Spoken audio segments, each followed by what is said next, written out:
Corona মহামারীতে ক্ষতিগ্রস্ত ৩২ বছর বয়সসীমা সংক্রান্ত বঞ্চিত এবং ব্যাকডেটে ক্ষতিগ্রস্ত চাকরি প্রত্যাশী শিক্ষার্থীরা সরকারি চাকরিতে ন্যূনতম ৩ বছর ব্যাকডেট সহ আবেদনের সুযোগের দাবিতে জাতীয় প্রেস ক্লাবের সামনে সংবাদ সম্মেলন করেন। শাহজালাল ভিউজুলের তথ্যচিত্রে বিস্তারিত।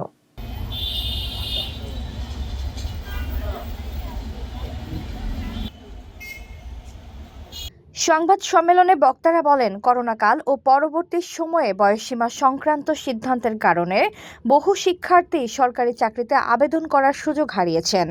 গত ১ বছর ধরে তারা বিভিন্ন দপ্তরে স্মারকলিপি দিলেও এখন পর্যন্ত কোনো কার্যকর উদ্যোগ নেওয়া হয়নি বলে অভিযোগ করেন তারা। ঘরে বা ইন্ডাস্ট্রিতে মেঘনা স্টার কেবলস, বিশুদ্ধ কপারের নিরাপদ কেবলস, আপনার নিরাপত্তার সঙ্গী। বক্তারা দাবি করেন, দেশে ২৮ লাখের বেশি শিক্ষিত বেকার রয়েছে, তাই সরকারকে মানবিক বিবেচনায় ৩ বছর ব্যাকডেট দিয়ে চাকরিতে আবেদনের সুযোগ নিশ্চিত করার আহ্বান জানান তারা। ২৪-এর গণ অভ্যুত্থানটা যেটা কেন্দ্র করে হয়েছিল, আপনারা জানেন, চাকরি প্রার্থীদের বঞ্চনাকে কেন্দ্র করে কোটা পদ্ধতি, তারপরে হচ্ছে এই যে বয়সের যে বাধা, করোনাকালীন আমাদের যে হচ্ছে আবেদনের সুযোগ থেকে বঞ্চিত করা, পরবর্তীতে আমাদেরকে আবেদনের কোনো সুযোগ না রাখা, সেই সাথে ডিভাইস প্রক্সি, তারপরে দলীয় নিয়োগ। ১৭ বছর আপনারা জানেন যে হচ্ছে দলীয়করণের মাধ্যমে লক্ষ লক্ষ নিয়োগ হয়েছে।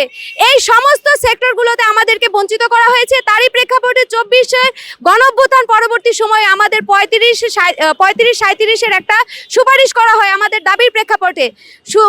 ওই সময়টাতে বাকি উপদেষ্টারা এই বিষয়ে মত পোষণ করলেও শুধুমাত্র ছাত্র উপদেষ্টারা তখন দ্বিমত পোষণ করে আমাদের সেই দাবিটাকে ৩২-এ কনভার্ট করে। HPL UPVC pipe and fittings, শক্ত, মজবুত ও দীর্ঘস্থায়ী, এক পাইপে জীবন পার। কিন্তু একজন শিক্ষার্থী যার ১৯৮৯-৯০-৯২-তে জন্ম, ৩২-এ তার যখন হচ্ছে ২৪-এ ৩২ করা হলো, তখন কি তার বয়স আর ৩২ থাকে? আমরা সেই সকল শিক্ষার্থী তখন আমরা ৩২ ক্রস করেছি এবং আজও পর্যন্ত আজকে এই গণ অভ্যুত্থানের পরে ২টা বছর হয়ে গেছে, আমরা সেই করোনাকালীন সময়টা ভিক্ষা চাইতে চাইতে আজকে এই অবস্থায় এসে দাঁড়িয়েছি।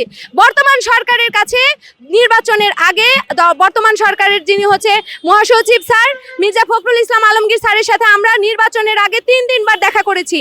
তিনি বলেন যে নির্বাচনের পরে এসে আমাদের সাথে দেখা করো। আমরা তার সাথে দেখা করলে তিনি নিজে জনপ্রশাসন প্রতিমন্ত্রী বারী স্যারকে ফোন করে বলেন যে হচ্ছে অনতি বিলম্বে এই ক্ষতিগ্রস্ত শিক্ষার্থীদের দাবিটা আমলে নিয়ে এটা আমার ইস্যু মনে করে দ্রুত সমাধান করবেন। কিন্তু সেই মার্চের ৩ তারিখ থেকে আজকে চলছে জুলাই, এখনো পর্যন্ত আমাদের সেই দাবির কোনো সুরাহা হয়নি।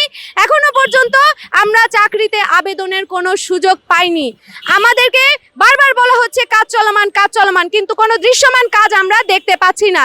এরই প্রেক্ষাপটে আমরা সারা বাংলাদেশকে আমাদের এই বঞ্চনার খবরটা জানানোর জন্য আরেকবার আজকে প্রেস ক্লাবে আমাদের সংবাদ সম্মেলন, এবং এই সংবাদ সম্মেলনের মাধ্যমে আমাদের যে আগামী ১২ জুলাই আমাদের যে আনুষ্ঠানিক একটা সমাবেশ আছে সেইটার ঘোষণা করছি। আমরা যদি অনতিবিলম্বে আমাদেরকে ন্যূনতম ৩টা বছর বাংলাদেশের সকল প্রকার চাকরিতে আবেদনের সুযোগ না দেওয়া হয়, আমরা কোনোভাবে রাজপথ ছাড়বো না। এই গণ অভ্যুত্থান আমাদের অবদান, আমরা চাকরি প্রার্থীরা বঞ্চিত হওয়ার মাধ্যমে এই গণ অভ্যুত্থান সৃষ্টি হয়েছিল। আমরা চাই না যে এদেশে আরেকটা গণ অভ্যুত্থান হোক এই চাকরি প্রার্থীদের বঞ্চনাকে কেন্দ্র করে। এ সময় তারা আগামী ১২ জুলাইয়ের আগে তাদের দাবি বাস্তবায়নের আহ্বান জানিয়ে বলেন, দাবি পূরণ না হলে সারা দেশ থেকে শিক্ষিত বেকারদের নিয়ে জাতীয় প্রেস ক্লাবের সামনে বৃহত্তর কর্মসূচি পালন করবেন বলে জানান তারা। এতক্ষণ আপনাদের সাথে ছিলাম তামান্না ইসলাম তন্নি। প্রতিদিনের নিউজ আপডেট পেতে আমাদের সাথেই থাকুন।